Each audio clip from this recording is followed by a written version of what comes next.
What's up, everybody, and thanks for tuning in to this video on Living with Jesse TV. It's a pretty self-explanatory one, but I'll set the stage maybe just a little bit here.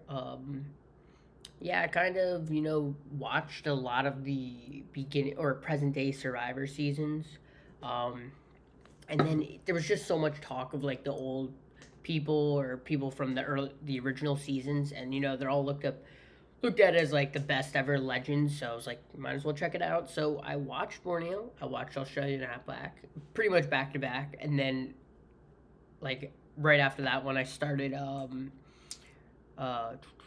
what Africa. So I just finished Africa and figured, you know what? Let me do a tier list about the most impactful Survivor players of the season. So yeah, pretty much, you know, I say impactful players of the season, and kind of to describe that, I guess, a little bit is, as a reality fan, you need the people who are going to be the best Survivor players ever. But you also need the people who are going to be pretty rough out there. And I think it's just what they brought to the season. I guess, making it to the end doesn't necessarily make you the most impactful player of the season. I think that's pretty evident and pretty, easy for most people to point out. Now, of course, these rankings are 100% the best rankings ever because I'm doing them. But yeah, you know what? Feel free to comment below what your thoughts are on all of this. And yeah, I guess we'll hop right into it. I'm sure I'll explain more as we go along. Cool. So let's begin with Diane. I mean, okay. So it'd be pretty hard for someone to get knocked out first and to not be here. And Diane does actually a pretty good job of trying to, I guess, be like first and foremost. She was terrible in the game.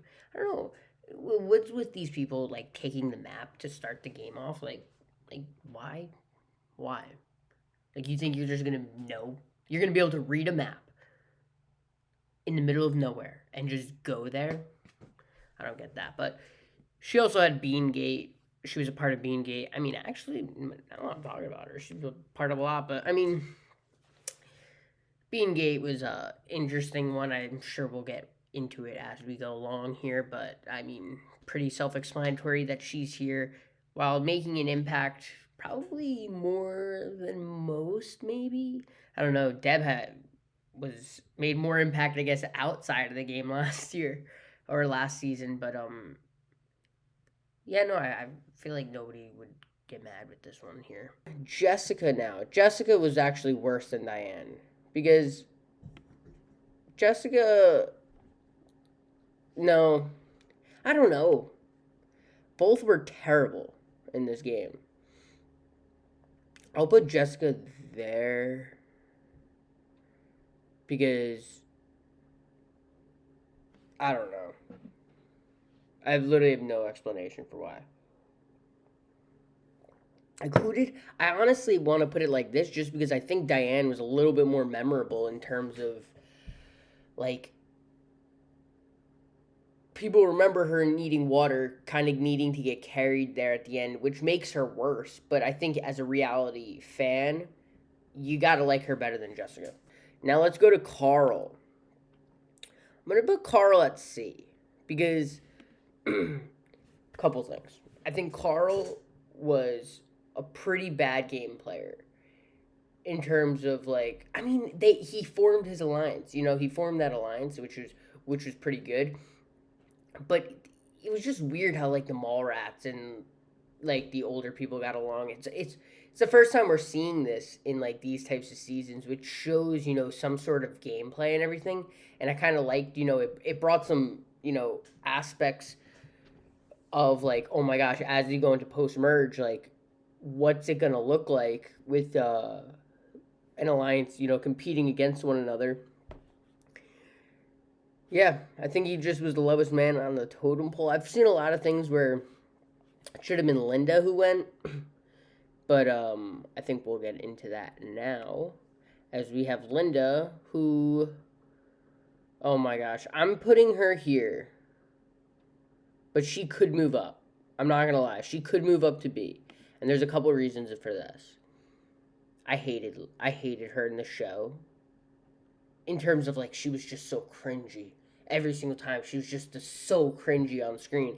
However, she seemed like an extremely nice and thoughtful person, but that's not what we're voting this on. We're voting this on how good were they at Survivor and how important were they to reality TV. And the reason she might move up is because she was a very good character to have at the beginning of the seasons. Someone who was not afraid to cause turmoil. I mean, if she wasn't in that Sambudu alliance, there's a chance that people might get along. I mean, of course, you have people like Frank and Brandon, who we'll get into. But like, she caused a lot of problems there, and I thought it was great for the TV. But I did not like her on the show at all. Now Silas is an interesting one. Of course, we know Silas is not a good person now, but we are voting on him back then, and this is just this season. I haven't seen all these people in the other seasons. Like, I know a couple of them move on, but all right. So Silas,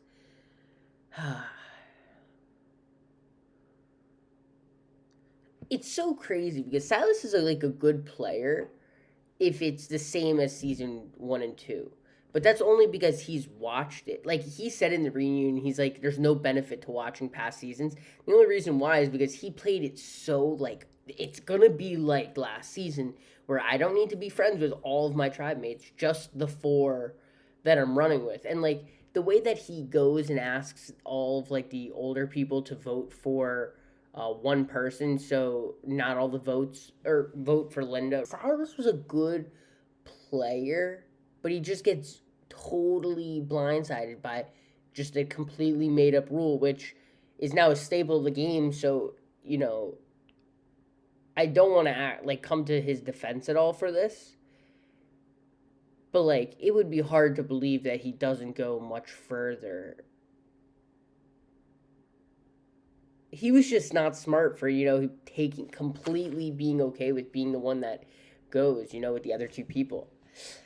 I'm willing to put him here just because he was clearly better than Linda.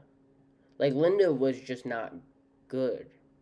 Like at least Silas like kind of tried to. No, bro, it's really pulling hair here because Silas brings a lot, I think, to pre-merge, but so does Linda. All right, we're moving on. All right, guys. So Lindsay now. I think Lindsay goes right here. She was so annoying. She was so bad at the game. I'm gonna put her right here, actually. Only because she was terrible. She didn't even try to like make sense of anything. I think she was great for the game. I think she was but like yeah, there's no way. Honestly, is that okay? I'm gonna do it. I don't care. All right. Clarence. Clarence was amazing for this game. He might go higher. See, this is why I have a problem with this because Clarence is much better.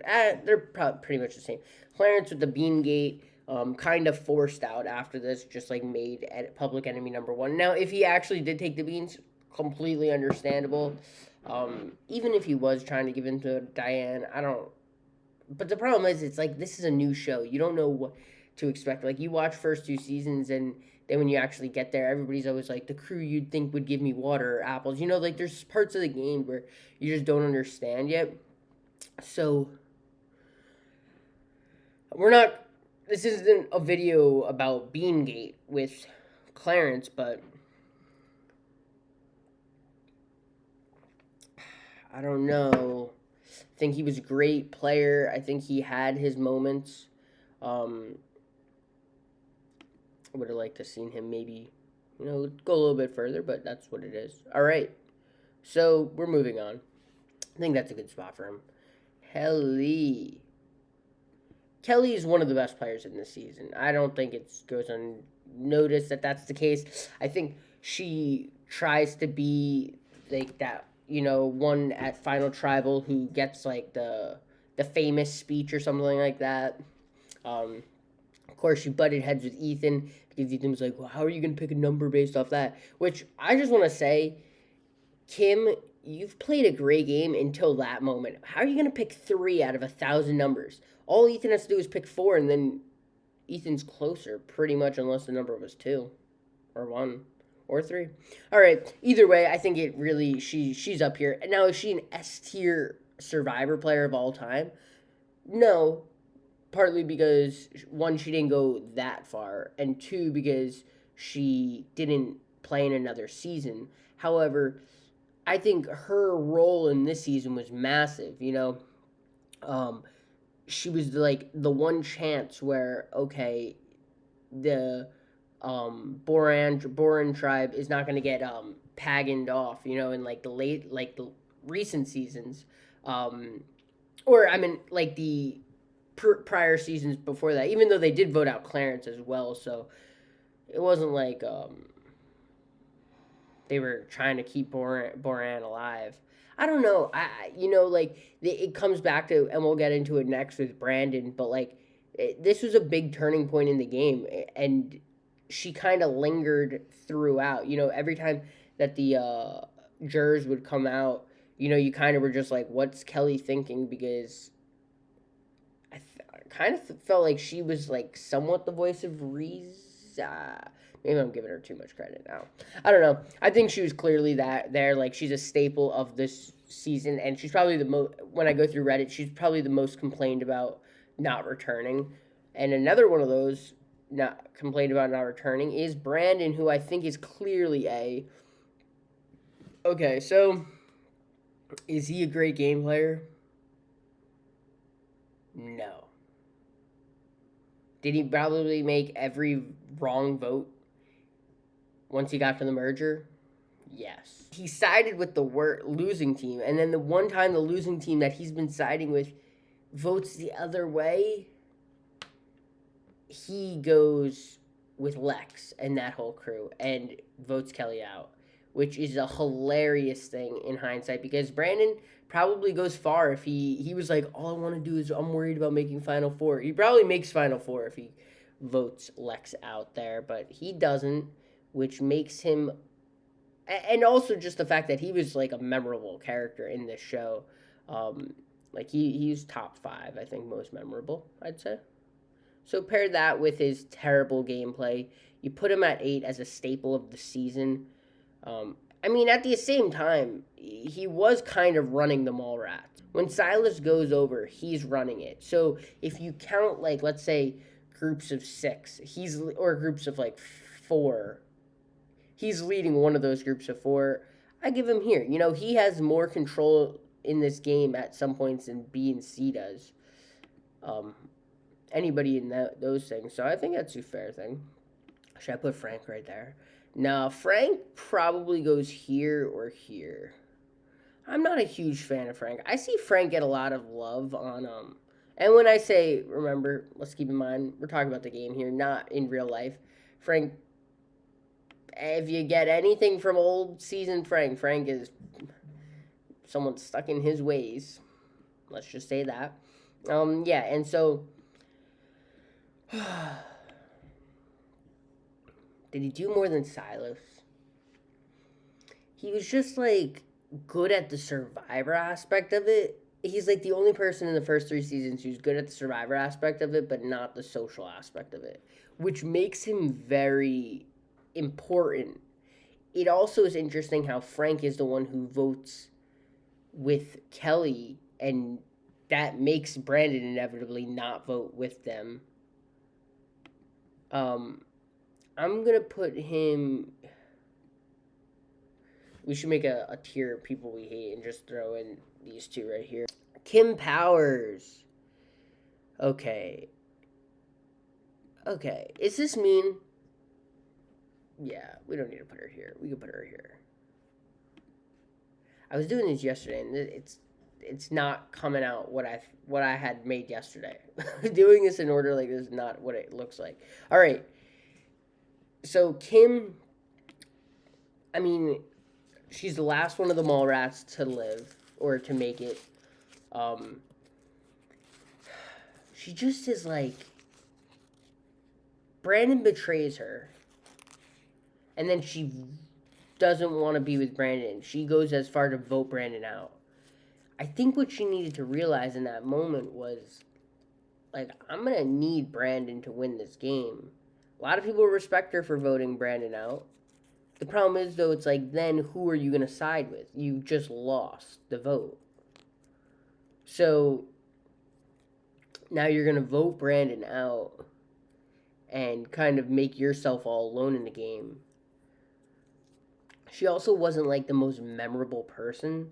Like, I kind of related her a lot to like an Amber, where it was like she had an important role in this game, and if she wasn't there, I think, the season is missed a little bit. But is she the top 5 most important player in this game? Probably not. And she went far, so she got a lot of screen time for it. I don't put her as a more entertaining or better game player. Maybe she's a better game player than Frank. I would say that, actually. And she's probably not better than Clarence if Clarence doesn't take the thing. Like,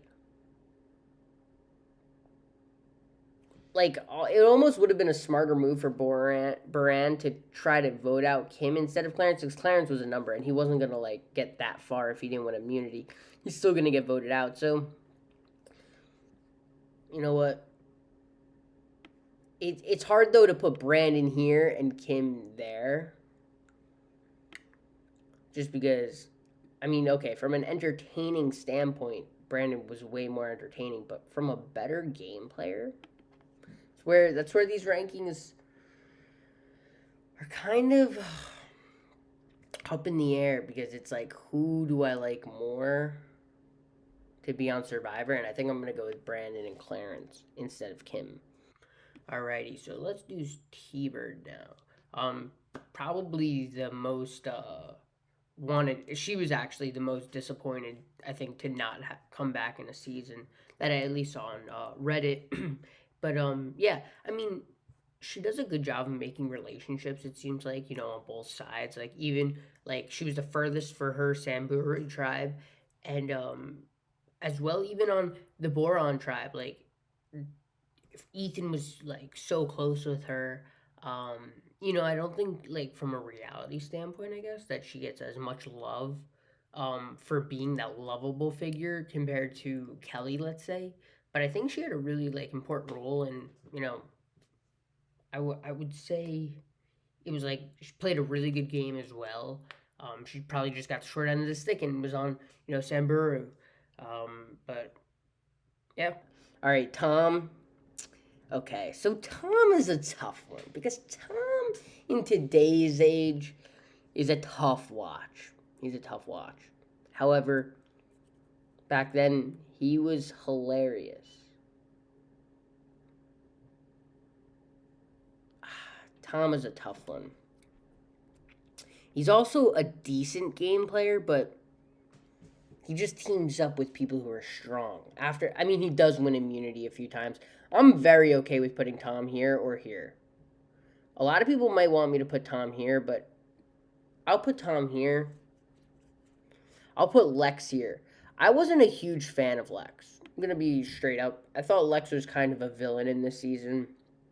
I think it helps that I didn't watch it with the rest of the world, because it seemed like the world loves Lex, and I need to be understanding of that. And even as a villain, he had probably the biggest imprint on this game. I kind of feel like that's all we really need to talk about with Lex, because, if you're watching this season, he made the biggest imprint on the game. Now, whether, you're like me and you weren't a big fan of his and you were happy to see him lose, that's one thing. But it doesn't take away from the fact that every single episode he was, the main character, and I guess it makes sense, you got people they had that final 3 alliance, him, Tom, and Ethan, and, when you have those 3 kind of guys, Lex fit that role of being the most outspoken, the most notable of that group. It didn't pay off in this game, but paid off, I guess, in this. If he was, if 20 years ago he was trying his best to be on the top of this list, he did a good job. I don't know. Okay, so Kim's an interesting one here. In other seasons, like she started off so bad in this game, but she kind of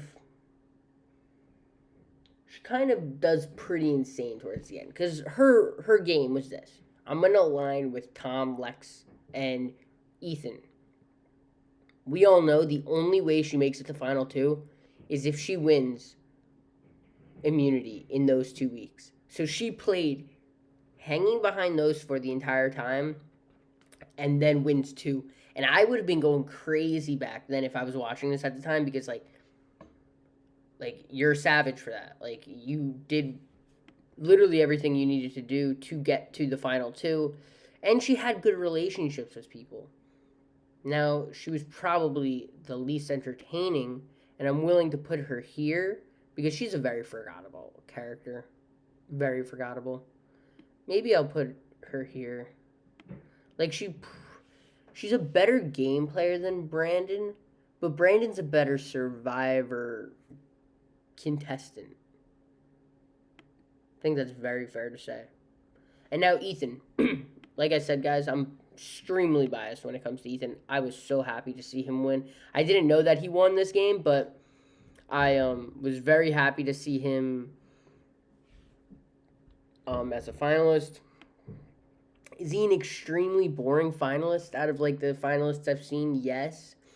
But I think he's a crazy, like, what he did for Survivor up to this point. You know, you had someone like Hatchwin, who seems like not many people were fans of back then. Whether you liked him whether you root for him now when you watch those seasons, he wasn't like back then.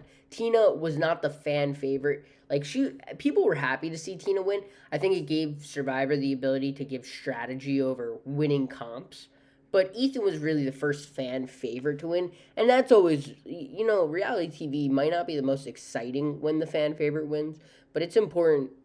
I think it is, especially in like a long show when you have like, you don't want to watch another season where the guy you're rooting for and the guy who's the nicest, I guess, automatically is going to lose. So I'm going to put Ethan here. Okay, so that's that. Yeah, I mean, I think between him just being that like fun, lovable character that everybody, you know, was a fan of, mixed with like, while he was quieter, a quieter winner, he made a ton of strategy, and it was like kind of before his time in a lot of aspects. You know, like before the merge, he the thing that stood out to me was when he threw that one challenge to, you know, help get Silas sent home.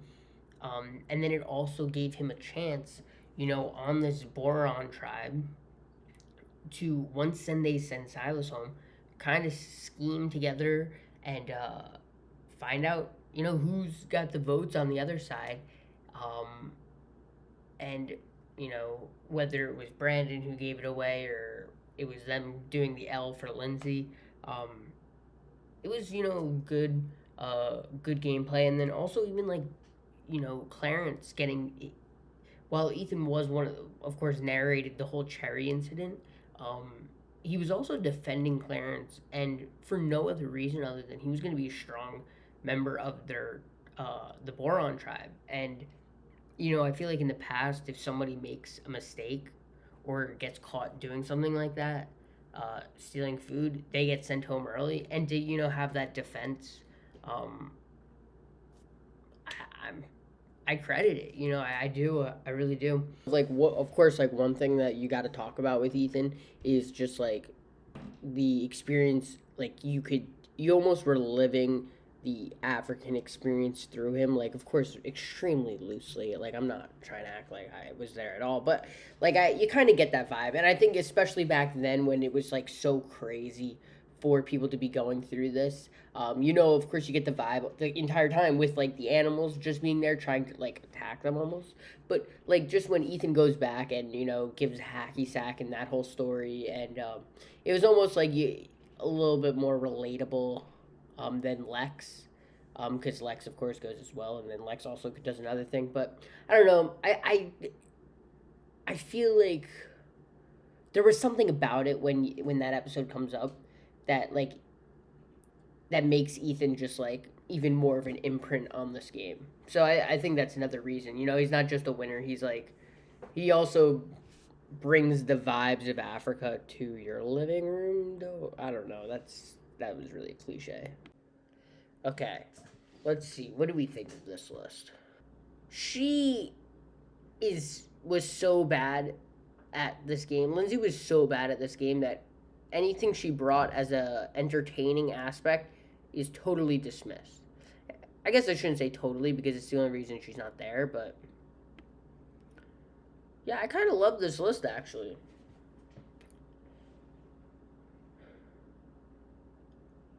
This isn't remember my favorites. Ethan would be at the top and Lex would be probably at C. But as of Survivor, what I'll remember, what they did in this game, Kim might be the only first person. I just can't believe I have a finalist at B. Part of me when watching though, like thought she could win. Just because her gameplay actually was really smart.